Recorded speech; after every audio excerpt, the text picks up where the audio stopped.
ეკლესიის პოზიცია როგორი არის? ეგ შიო მესამემ ჩამოაყალიბა. მოდი ჯერ ეგ პოზიცია მოვისმინოთ. ანუ ეკლესიის და მრევლის ერთობლივი სათქმელი მაგ დღეს რა იყო ეგ გავიგოთ ჯერ. და აი ძვირფასოს მებოდა დებო ჩვენ ამ ყველაფერზე თუ არ დავფიქრდით, თუ არ გამოასწორეთ ჩვენი დემოგრაფიული მდგომარეობა, თუ არ ვიზრუნეთ ოჯახის განმტკიცებაზე, გადარჩენაზე, შენარჩუნებაზე, ჩვენ გვემუქრება რეალური საშიშროება, რომ ჩვენ მშვენიერ სამოთხესავით ლამას და მშვენიერ ქვეყანაში დამკვიდრდებიან სხვა ხალხები ჩვენთან ერთად, რომლებსაც უყვართ ბავშვები, რომლებიც არ იშორებენ შვილებს და რომლებიც იცავენ თავიანთ რელიგიას. და ამიტომ კარგად ბრალდებიან და შეიძლება ღმერთმა დაიფაროს ეს, რა თქმა უნდა, მაგრამ ესე თუ გავაგრძელეთ ჩვენ, ეს საშიშროება რეალურია, რომ გადააჭარბონ რისხობრივად ქართველობას. ამიტომ მოგცეს მადლი უფალმა, რომ ვიზრუნოთ, ვიშრობოთ, ვიღვაწოთ ოჯახის გადარჩენისთვის, ოჯახური ღირებულებების დაცვისთვის, რომ ვიქონიოთ ისეთი კანონმდებლობა, რომელიც დაიცავს ოჯახს, ჩვენს ხალხს მავნე გენდერული თეორიებისგან, იდეოლოგიისგან. პირდაპირ იქნა ხაზგასმული, რომ კანონმდებლობა გვჭირდება. ანუ ისე კი არ იყო მოთხოვნილი, რომ აი აბორტები ხალხო ცუდია.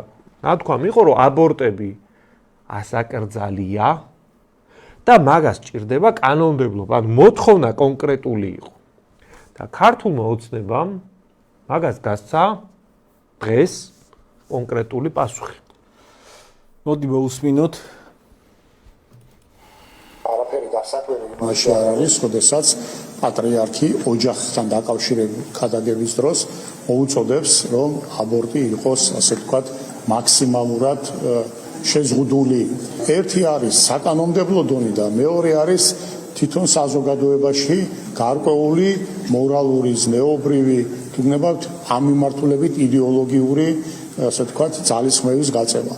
რაც ფიქრობ, რომ ეკლესიის ერთგვარად პირდაპირ საქმიანობის ნაწილიც არის. რაც შეეხება საკანონმდებლო დონეზე, ესეთი საკითხი არ განიხილება და მე ეჭვი მაქვს, რომ ალბათ არც მოხდება ამ საკითხის სამართლებრივ დონეზე დაყენება. გამომდინარე იქიდან, რომ ამას შეიძლება მოყვეს ძალიან ბევრი გაცილებით უფრო კიდე ნეგატიური, თანხმედრი, ასე ვთქვათ, მოვლენები.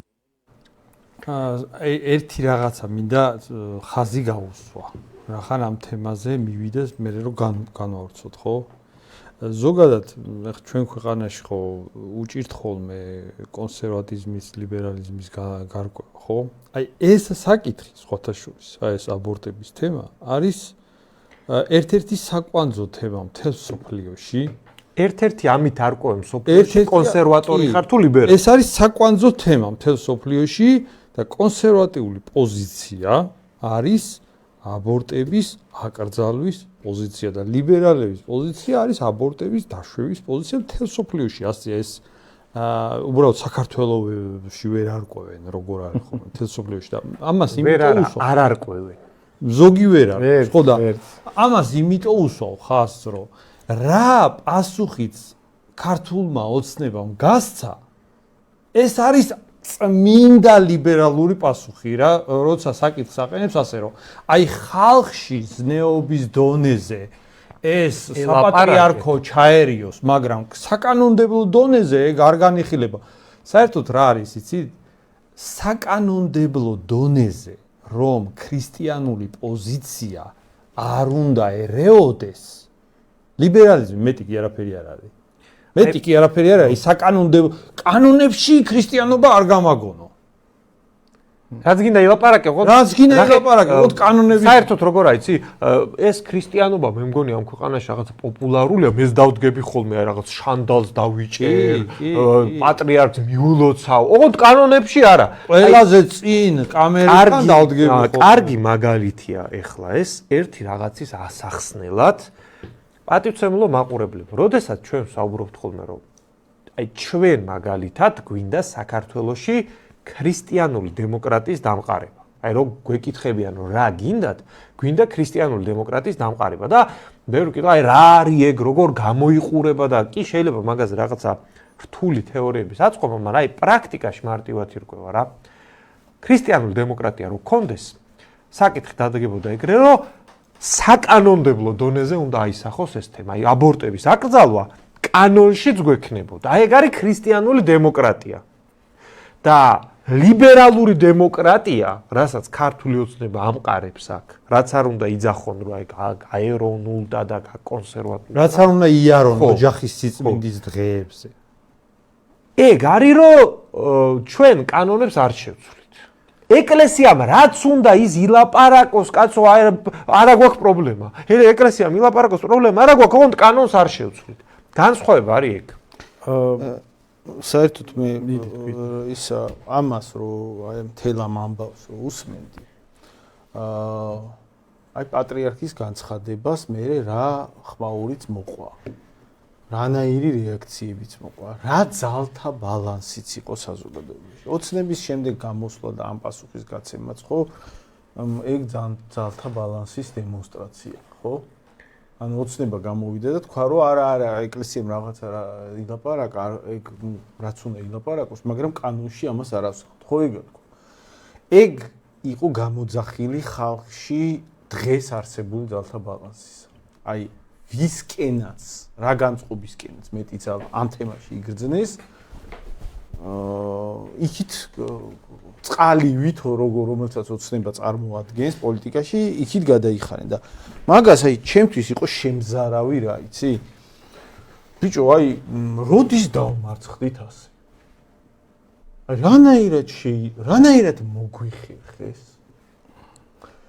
რომ ის კი არა კაცო ლიბერალური პოზიცია ეგ არ არის ხო ლიბერალური პოზიცია არა ადამიანური პოზიცია კაცო ლიბერალური არა ხო ნუ არ უფრო გასაგები ენით რო თქვათ არა ადამიანური პოზიციით ვიღაცა ახერხებს და შენზე გაბედულია ანუ რანაირად რასთან გვაქვს საქმე ბავშვების მოკლა არ უნდა შეიძლებოდეს მაგას ვაპარაკობთ ხო ანუ უდანაშაულო ბავშვების მოკლა მოდი მკვლელობა არ შეიძლება მაგაზე მიდის ლაპარაკი და მეორე მხარე უბრალოდ კი არა ბედავს და გეპასუხებს კაცო მეორე მხარე ახერხებს და აგრესიულია შენ მიმართ და შენ ხარ მობოდიშების რეჟიმში ეს სანიშნელოვანია როგორ მოხდა შეტევა ამ პოზიციაზე ანუ ვიღაცა დეგენერატების კოლექტიური ერთობა გამოდის და ამბობს რომ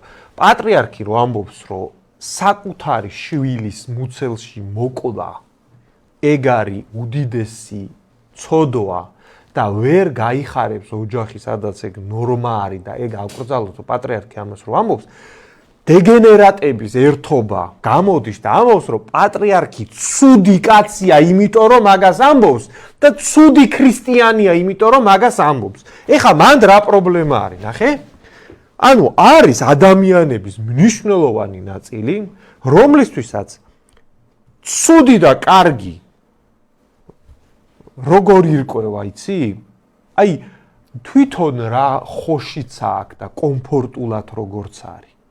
ეგ გონია კარგი და რავი დისკომფორტია რა ამ ბავშვების გაჩენა აღზდა და ეკაიფება ვიღაცებს რომ აი ვისაც უნდა იმასთან წევს მერე ბავშვს დაბრიდავს მუცელში და გააგრძელებს ცხოვრებას ეგ კომფორტულია და ვიღაცა რომ ეუბნება რომ საქონელივით მოიქცევი ბავშვს მოკლავს საკუთარს მაგაზე შეტევას ახერხებს პრეტენზიით რომ ეგ ბოროტება მაგას რომ მე მეუნები რატო იცი ეგრე რომ მეუნები მე დისკომფორტი მიჩნდება მე და მე დისკომფორტი რომ მიჩნდება ეგ არის ბოროტება ბავშვს რო კლავ, კი არ არის ბოროტება, მე რო დისკომფორტი მიჩნდება, ეგ არის ბოროტება და ეგ ერთი და მეორე ქრისტიანობა რა არის? მაგაზე საქართველოს კათოლიკოს პატრიარქთან როგორ თემაზე იცი? მართლმადიდებლები კი არა. აი, დედამიწის ზურგზე რა დენომინაციის ვარიანტის ქრისტიანებიც კი არსებობენ, კათოლიკეები, პროტესტანტები, აი, ყველაზე გამოშტერებული რაღაცა პატარა სექტების გარდა ყველა ქრისტიანი ან თავს რო ქრისტიანს ეძახიან, ყველა რო შეთანხმებულია, რომ ბავშვს რო დედას კლავს, ეგრო არის ბოროტება, მაგაზე ეს ტიპები პატრიარქს უტევენ, რომ შენ ქრისტიანობა არ გესმისო. ხო, სინამდვილეში, აი, შოთამ დაიწყო სწორად და ქართული ოცნება ეთანხმება. არა, ქართული ოცნება როგორ ამბობს? არა, არც ეგ პოზიცია, მაგრამ ეხლა ჩვენ კანონმდებლობაში ნორმალურად ცუდი რაღაცები შეიძლება. ცუდი რა შეიძლება მოხდეს? ბოდიში რა გივა, აი ბოდიში რო გაწყვეტე, მაგრამ მაგას ვიტყვი რა. ქართული ოცნება მაგას რატო ამბობს, იცი? აი, იმ ლიბერალური ფლანგის კოლექტიური საბოზეთი რო შეიძლება აღშფოთდეს და მერე დისკომფორტი შეექმნას ქართულ ოცნებას, აი მაგაზე ხა ქართული ოცნება თავს ხო არ დაიზიანებს და ამიტომ ეგრე აყენებს საკითხს, რომ კაცო ეკლესია მაგაზე ილაპარაკოს, მაგრამ ეხლა ჩვენ მაგას კანონში ვერ ჩავწევთ. თან თვითონაც მიდრეკილია კი. არა, კაცო, თვითონ მიდრეკილი შემადგენლობა შენ გონია ამაში 100%-ით იმათკენა. კი, მანდ არის ორი ვარიანტი. რამით იმაზე ნაკლები ხო არა. ანუ არსებობს აი ორგანული მიდრეკილება, ეგეთი ცნება და არსებობს რაღაც სიტუაციური მოთხოვნილება. ოცნების შემთხვევაში ორგანული მიდრეკილებაც ლიბერალიზმისკენ იხრება, თვითონაც მაგჭყუის კატეგორია არიან და თვითონ აი სიტუაციიდან გამომდინარეც ურჩევნიათ, რომ ნუ ეხა ლიბერალები უფრო გაითვალისწინონ. ლიბერალური შეხედულება უფრო გაითვალისწინონ. და პრობლემა რაშია? საერთოდ ეს არ არის მარტო ვიწრო ქართული ფენომენი, ხო, ეს რაღაც სიგიჟე, ეს ბოროტება, რაც ამ მუსლად ყოფი ბავშვების კვლელობის გამართლების საკითხს ეხება.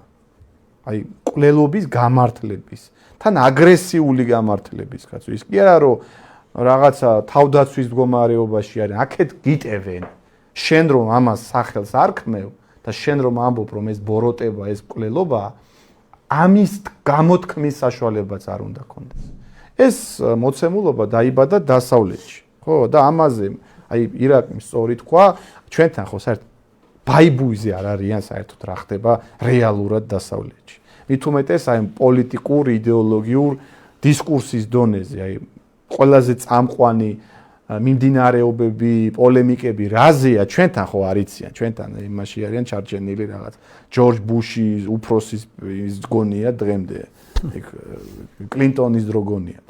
და თავარი საკვანძო პოლიტიკური დებატები, იდეოლოგიური დებატები, რაც ოთაშორის რისი კულტურა ჩვენთან არ არის, მაგრამ მანდ არის, სწორედ ასეთ თემებზე მიმდინარეობს. ამერიკაში მაგალითად ეს არის ერთ-ერთი მთავარი ყველაზე საკვანძო საკითხია, საერთოდ შენ კონსერვატორი ხარ თუ ლიბერალი ხარ, ამ საკითხზე შენი კაფიო პოზიციიდან ისაზღვრება. და ყველა კონსერვატორი ამერიკაში მაგალითად ცალსახად აბორტის წინააღმდეგ. იმიტომ რომ ეგ ლოგიკურია. შენ თუ კონსერვატორი ხარ, შენ აბორტის მოწინააღმდეგე უნდა იყო. შენ თუ ლიბერალი ხარ, შენ თუ ლიბერალი ხარ და აბორტს არ ემხრობი, მაშინ ლიბერალი რატო ხარ? მაშინ რატო არა ხარ კონსერვატორი? იმდენად ეს საკითხი ერთმანეთზეა გადაჯაჭვული და უყურე რაშია საქმე. ამ საკითხით საერთოდ ეს არ არის რიგითი თემა. ხო, აი მაგალითად, აი გადასახადები უნდა იყოს 20% თუ გირჩი როგორც ამბობს, საერთოდ არ უნდა იყოს გადასახადი და სახელმწიფო რაღაც თავისთავად უნდა არსებობდეს რაღაც ფანტასტიკური იმით, მეთოდით. მაგრამ ეს ამ თემას ხო არ ეხება, კაცო. ეს არის საკითხი, რომელიც სიცოცხლის გარშემო, ანუ ადამიანს კლავთ, ცოცხალ ადამიანს, ცოცხალ არსებას კლავთ თუ არ კლავთ. ამ დონემდე დაყვანადი საკითხია.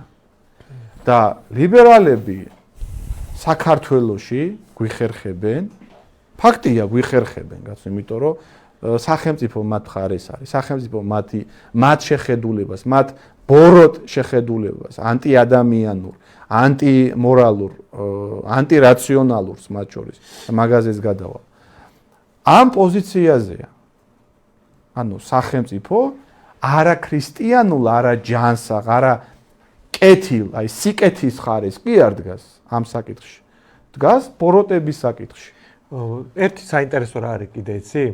ეხლა ხელისუფლების რეალურად მომხრე რაღაც სოციალურ ქსელების მიმართულებით რეები დაიწყო, იცი რომ აი და მაგას გამოიყენებს ხელისუფლება, რომ ხალხო აბორტების რაოდენობა კლებულობს. და მართლა რომ ნახო 2012 წლიდან დღემდე აბორტების რაოდენობა მართლა კლებულობს. ოღონდ ეგ ერთი მნიშვნელოვანი რაღაცა ხო იცი, სტატისტიკა ესე ამოგლეჯილი არ შეიძლება რომ განიხილო. ქართველები კლებულობთ. აბორტების რაოდენობა კლებულობს შობადობის კლების პარალელურად. აი როგორც შობადობა განახევრდა, აბორტების რაოდენობაც კლებას, იმიტომ რომ საერთოდ დემოგრაფიას ერხევა. ანუ არიცი? მან დისკი არ არის რომ ქართულმა ოცნებამ რაღაცა მოახერხა და მაგ პრობლემას რამე უშველა. არა, ორსულობების რაოდენობაც ვარდება, გაჩენილი ბავშვების რაოდენობაც განახევრდა და კი, აბორტების რაოდენობაც იკლებს, მაგრამ მან არაფერი დამსახურება სიტუაციის გამოსწორებას არ აქვს. სიტუაცია გვაქვს ეგეთი. ეხლა ყველაზე პრიმიტიულად ხსნი რა. თუ ქართული ოცნების პირობებში აი ეს ლიბერასტული მხარე ახერხებს გაუქაჩოს და უფრო გონორზე იყოს, ოცნება იქნება ამ სიტუაციაში და ვინ სხვა აზრზე ვართ. თუ აქედან საკმარისად მკაფიო და საკმარისად მიმწოლი პოზიცია არ ჩამოყალიბდა, რომ აკრძალეთ მაგის დედაცვატირე. ვინც ამბობს, რომ ასაკრძალი არ არის, იმისი საქონელი დედაცვატირე ზემოდან. ეხა მე ამას უხსნა ბავშვის მუცელში მოკვდა, ეგ ქალის უფლებაა თუ არ არის, ეხა დისკუსია ვატო, რომ დისკუსია კი არა, თქვენი დედაცვატირე. აი განწყობას ვამბობ მე.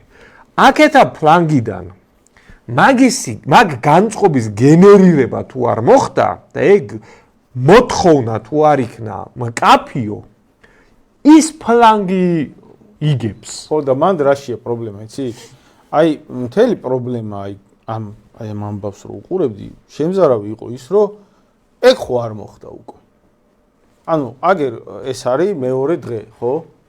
და ჩვენ ნახეთ პატრიარქის სიტყვები და ნახეთ ამაზე რეაქცია. ეს ის ორივე მხრიდან. რაც მხარეებს შეეძლოთ ან რა мотиваციაც ჰქონდათ. ხო და ეგ არ მოხდა უკვე. ეხა ფაქტიურად ამას ხრას ჩვენ ლაპარაკობთ. მე ვარ მარტო ჩვენ ლაპარაკობთ. მარტო ჩვენ ვამბობთ. შეიძლება ცალკეული თქვათ ადამიანები ამ პოზიციას აფიქსირებდნენ, მაგრამ პოლიტიკურ ჯგუფებს გულისხმობ. პოლიტიკური ჯგუფებიდან ან რაღაცა მედია ჯგუფებიდან ექსკლუზიურად ჩვენია მარტო ჩვენ ვამბობთ. სამწუხაროდ. და ეგ რა ხდება, იცი? ეგ არ მოხდა უკვე. მოხდა შემდეგი რაღაცა და ხდება შემდეგი რაღაცა.